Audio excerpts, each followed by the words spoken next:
And then there are those days where you come to work and you say to yourself, man, what am I going to talk about today? Because there is a lot of news that, once again, has to do with the streets of our country as opposed to the courts and the ice and this fields of our country. And, I've said many times on this radio program, especially since this pandemic hit and the initial killing of George Floyd in Minneapolis, that, I spent 14 years in an NFL locker room. I've been a 20-year or more broadcaster, have worked with a lot of powerful black men, both on the field and in the broadcast booth.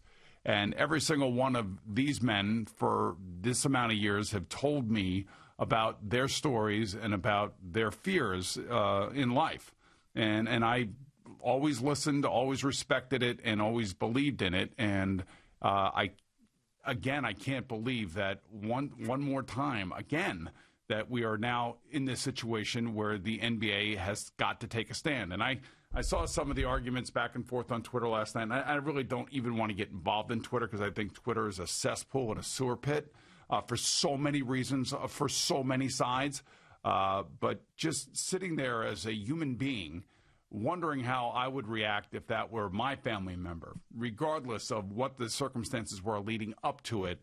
But I totally understand why the NBA players did what they did. And I understand the anger, the frustration, and the emotion. I have listened for years and years and years and years and years, and I've always been sensitive to the facts that the players have often said to me.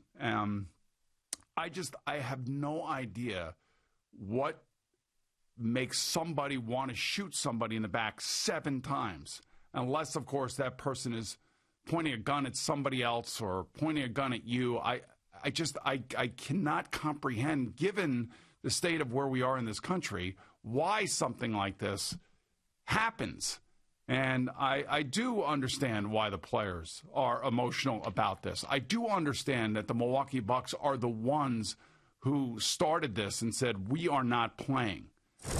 We can say whatever we want and we can parse words, boycotts, postponements. We can play with these words and all this other stuff. The players decided they weren't going to play. That's the bottom line. Now, whether or not these games are going to be played, whether or not the NBA season is going to continue, only the players know in their hearts. And you can see the disgust and the anger, and you can hear it from the players. There's another side to this as well, and that's the police side and what our men and women in uniform face every single day. And they face the unknown, and therefore they take their own lives into their, I guess they put their own lives in the line of duty every single day, and we should be appreciative of that, and we shouldn't ever forget that. And that's why this morning, do I really care if the Mets won or the Yankees won? Do I care if, Jacob deGrom gets the win or Aaron Judge gets a hit or Stanton's not coming back for another 2 weeks? I mean, that seems really inconsequential when you think about what's going on in the world, and everybody talks about having hard conversations. Well, they can't be one-sided hard conversations. Everybody's got to come with an opinion, and everybody's got to be able to talk through things. But, I mean, I wake up this morning, and I think I don't know, I'd like to think that I think for most level-headed people out there that, again, we can't have things like this happening in the street. And then the reaction to it creates an even worse situation.